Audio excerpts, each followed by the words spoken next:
thank you, of cultured thought. But before I go there, let me do what I have to do. Let me bring respect by acknowledging, for starters, all of you. Let me invent the prism for a while. So thank you for all of you being here. I have things to share with you, and I'm going to do just about that. So I plead for a bit of patience as I move through things that worry me. There's one who lives in this region, one who's an African, and one who lives in this world. First Lady of the Republic, thank you for being here. Madam Gengos, I've already said, please do pass on my warm regards to His Excellency the President, judges and colleagues of the High Court of Namibia. Thank you for coming out. Directors and staff members of Sisa Namandje and company. Man, I have a wife of 42 years. I mean, the same wife in the same marriage. You could be married in 42 years and have like 4 wives consecutively. I mean, one. And she is still there, and she'll say, "Where are you going?" And I said, "I am going to Namibia." And I'm excited about it. I'll say a little bit more about Mr. Sisa Namandje in a moment. Members of Parliament and the Executive, I'm glad you are here, because I'm going to talk about your terrain. Members of Society of Advocates in Namibia, members of the legal profession, a place where I've lived for well over 40 years. My life has been quite linear, profession-wise. Captains of industry, members of the media, and I've started with you already, all you distinguished guests.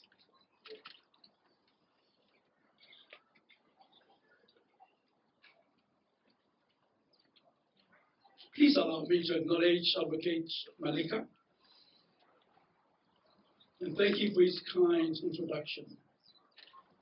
It's not idle to claim that I am his mentor.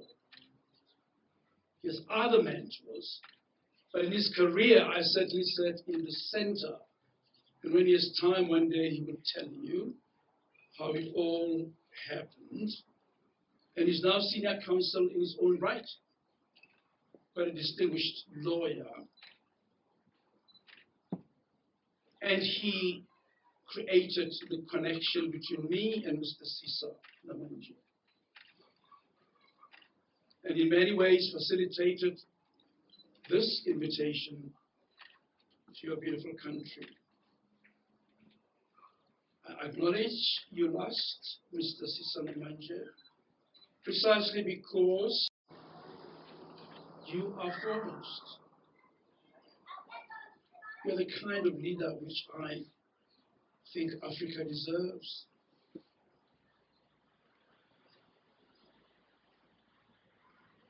Professor Moseneke and I, and of course the rest of the guests who are here precisely on account of your energy, your industry, and your vision. Simply put, you and your entire professional and the rest of your staff are our hosts. And therefore allow me to take this moment to commend you personally. Achievement is something very central. And its absence is very central to our poverty as African people. More importantly, this occasion at its core is the launch of your 4th book, The Lawyer's Place in Society, and the Professional Secrecy Through the Cases. I've read the book. Your office will tell you how frantic I was in the last 3 days. Where is the book? I'm not going to speak until I read the book. It is particularly well written. It explores the professional privilege in an erudite but practical manner. It reflects a study that runs well beyond the Namibian common law and case law, as it displays admirable comparative law from a variety of other jurisdictions. The book does justice to the intricate and shifting boundaries of professional secrecy on the one hand, against the backdrop of the troubled professional ethics of lawyers. Congratulations are properly in order, Mr. Sisa Namandje. Before I move on to my lecture, I can't resist considering the theme of your book, relaying a little story. When I laid my hands on the book, I looked up the list of cases that normally appears at the front end of the book after the foreword. And I noted that you do refer to a number of cases from around the world, including from South Africa. But what did not appear in that list was a case, Mogoshi and another versus the Director, Office of Serious Economic Offences, reported in 1996, first volume, SA 785 SCA. Let me tell you a little about this. All of you who are here present. Mr. Mogoshi was a visibly opulent attorney with a massive third-party or accident insurance practice. His entire lifestyle reeked of money, of beautiful cars, expensive homes. He loved expensive watches. And he changed his Rolex watches with his clothing to match his clothing. He had a few farms. Overseas trips he often boasted about. And whatever else he showed around him showed him as a well-heeled man. And I was his prime counsel. If he wanted an advocate, for reasons which are not always clear to me, he briefed me. So I could see all of this wealth all around me and asked the guy who worked very hard in the courts. On one good evening, an army of police raided his practice at his home and removed hundreds of clients' files on the prevalent suspicion that he overreached his clients fee-wise. The suspicion that he overcharged his clients. I was Silk. I was a senior counsel at the Pretoria Bar. My very young, fresh-faced junior in the matter was none other than Advocate Vincent Maleka, who stood here earlier before you.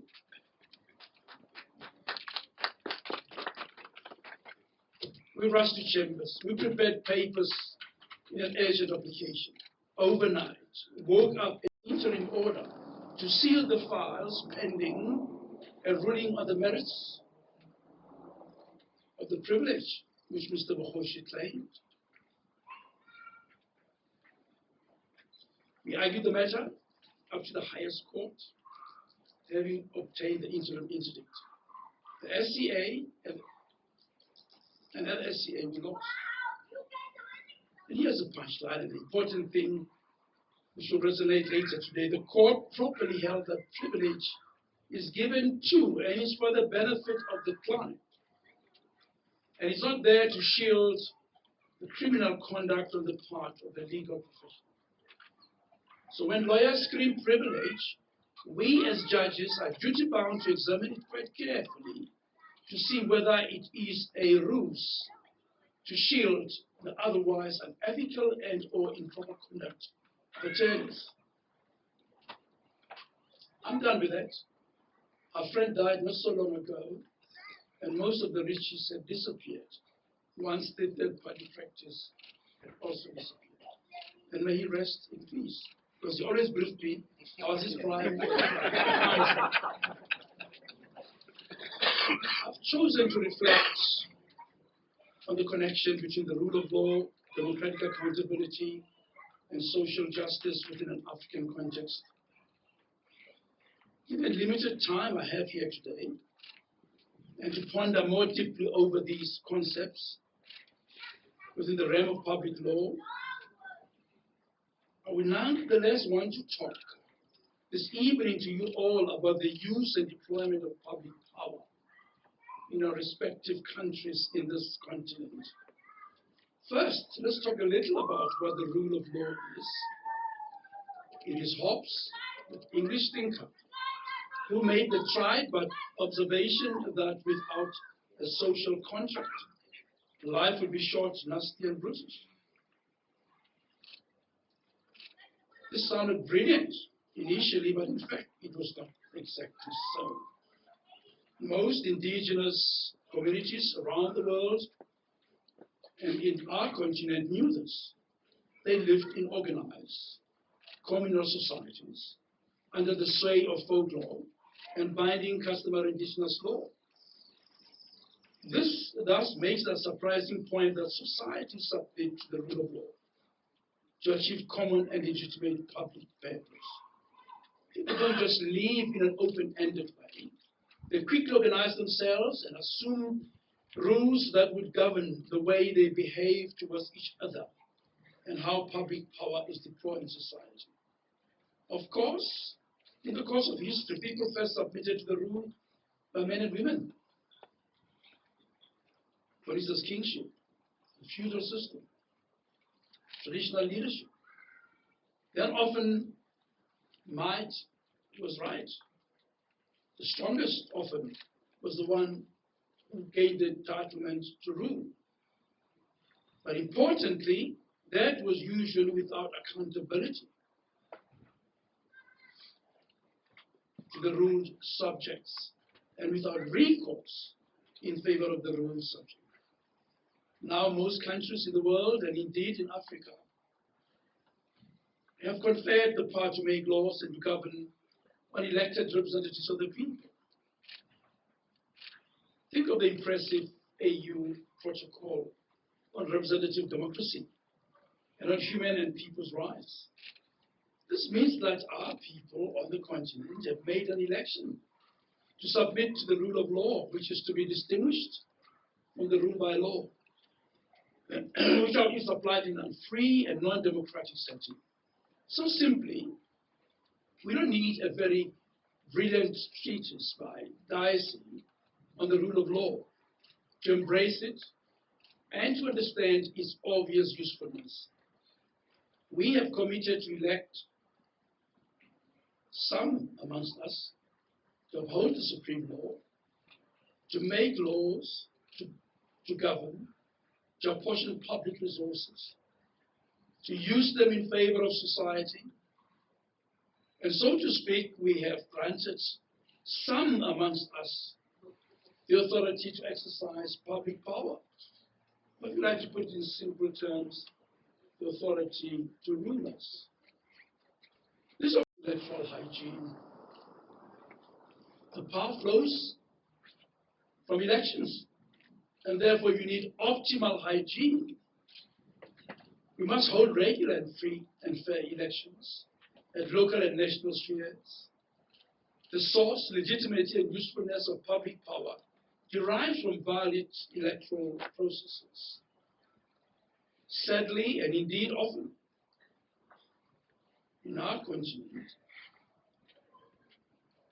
we have not always, in our behavior, accorded with this primal source of public power, the reverence and efficiency it warrants. Many a civil war on the continent is sparked by electoral fraud or failure to abide by electoral outcomes. In other words, the will of the people, and therefore the source of accountability, is thwarted right at the fountain, at its base, at the point of elections. For now, enough said about electoral culture and hygiene. Once elected, public representatives owe accountability to those they represent. They are our agents. We have voted them into power. While some constitutions on the continent impose this requirement, it being accountability, will still arise from the democratic ethos. The mere induction of a democracy implies that there will be a level of accountability. Those who hold public power vis-a-vis those who don't hold public power. So ordinarily, public power must be exercised, not only transparently or openly, for a simpler word, but for the benefit of the public at large. This is so because public power is conferred by law and electoral processes only for one reason, only for one purpose. That is to advance the public good. A representative government must use its wherewithal to create and maintain good governance. It must protect us. It must advance our rights and entitlements as inhabitants and citizens. A good government must ward off harm. It must take all means to foster economic activity that accrues the benefit of all. It must create inclusive growth and well-being. Just as important is that all public power must be derived from and exerted in accordance with the law. You don't wake up one morning and decide that this is the power I have. It must be preset, pre-written, and known to all before it is actually exercised. In other words, where the law does not grant a power expressly or implicitly, that power does not exist and may not be exercised. And we know when on our continent, the opposite happens very often. Now, all of what I've said is right. There's nothing new. There's nothing very clever. But it's something that ought to be said. And it's very important as I move on, you will follow this. It is self-evident that countries that observe the core tenets of democratic practice and remain by and large accountable to its electorates and inhabitants tend to have continuous and inclusive development and growth.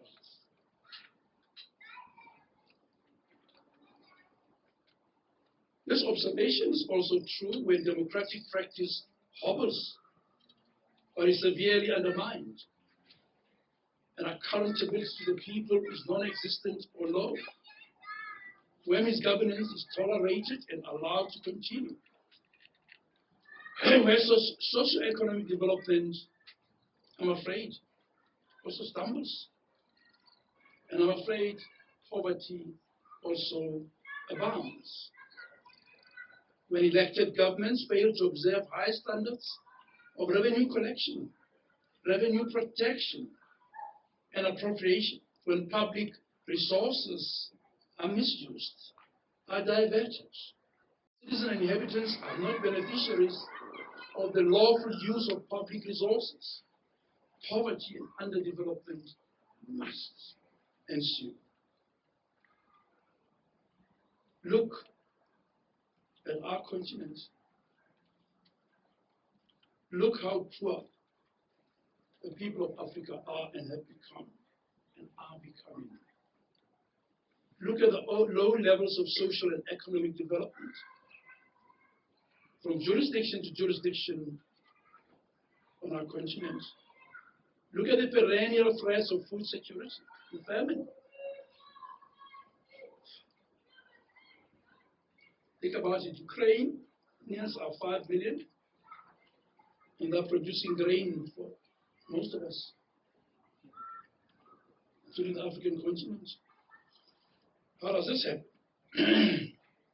Look at how the extraction economy of most African states has not benefited the grassroots inhabitants. There's oil there, there's magnesium there, there is this there, there's gold there, there's diamond there, there's phosphate there, there is everything here and there in different countries of the African continent.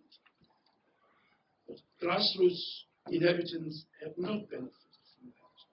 They remain dismally poor. If anything, people of many African countries have fallen victim of internecine wars over the control of our vast minerals and gas deposits.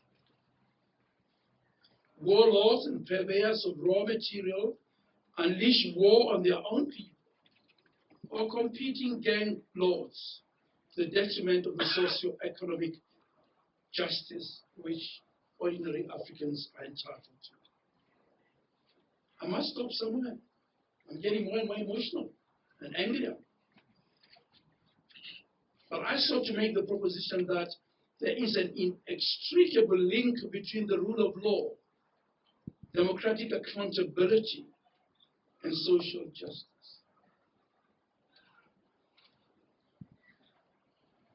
These requirements are not fancy jurisprudential concepts, but genuine and indispensable requirements for a progressive, inclusive social system that is caring and responsive.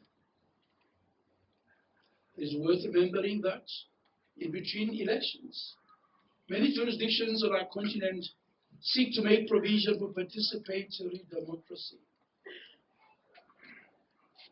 In other words, you don't wait for 5 years for elections to come.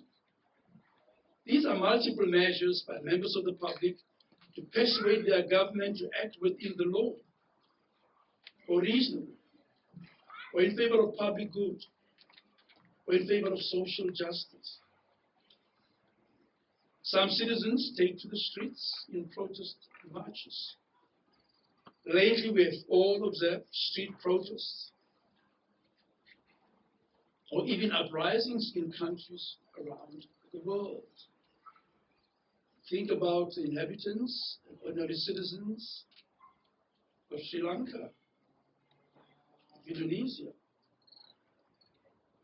of Bangladesh, of Mexico, of Malaysia, of the United States of America. They're all in the streets one day, of Tunisia, of India, of Libya, to mention just a few, where people take to the streets to talk to their rulers. And we've observed leaders recalled through public demand in between elections. Johnson of the UK comes to mind, or the president of Sri Lanka. Where I come from, in the Republic of South Africa, street protests are frequent and ever increasing. There was one today. When there is a denigration of the rule of law, of governance, dishonoring legitimate use of public funds and resources, when there is no accountability, and citizens can't hold the feet of the rulers to the fire, poverty and want will also increase. And that hurts the poor even more. And that ordinarily is undesirable. And therefore, a judicial system is a vital component of democratic accountability. Judges play a vital role in a society if left alone to do their work without fear or favor. Judges in most societies, so the Constitution says at least, bear the obligation to police compliance with the law, to stop all the things that are horrible that I've just talked about. Judges must bother about the impact of the law and whether it produces justice and not merely formulaic rules of law within a particular judicial system. Of course, the highest form of accountability. Besides the people, besides the courts.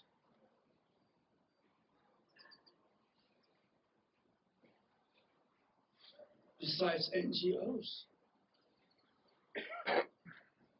And other progressive formations within society is electoral accountability. That's the ultimate form of accountability. The people must have the space to change their representatives. This is fair when the representatives don't do what they have to do. Because the genuine underpinning of democratic practice under the rule of law is insecurity of tenure. That bears repetition. The underpinning of the democratic practice is insecurity of tenure. Public office is always premised on the notion that the term will end or might end electorally. And that threat to forbid public office is an ultimate accountability which rests and sits in the hands of the people. And that much people in a developed democracy, developing democracy know. They, remember when I started with this lecture, employ those who wield public power. And they can remove those who wield public power if they are not good representatives who do not advance public good. As I conclude, I must make the point that I make in many places. Recap. I've talked about the rule of law, about accountability, and about social justice.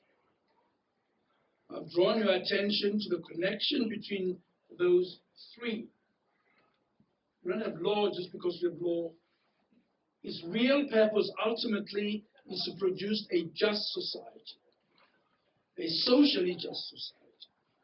In other words, ultimate purpose would be to help eradicate poverty and misery and oppression of those who are least empowered in society. I trust and believe, Mr. Namandje, that Africa must rise, and Africa will rise. Vernon is quite right. For you young people, Africa has to rise in your lifetime. And it's only when we repeat these vital features of a just society, even as lawyers, it becomes something that will ultimately accrue to a society where law reigns, where democratic practice is observed and reigns, and where our people will escape all of this poverty that surrounds them. Thank you for listening. If you've forgotten everything else, you'll do well to remember Africa must rise in our lifetime. I thank you. Good night.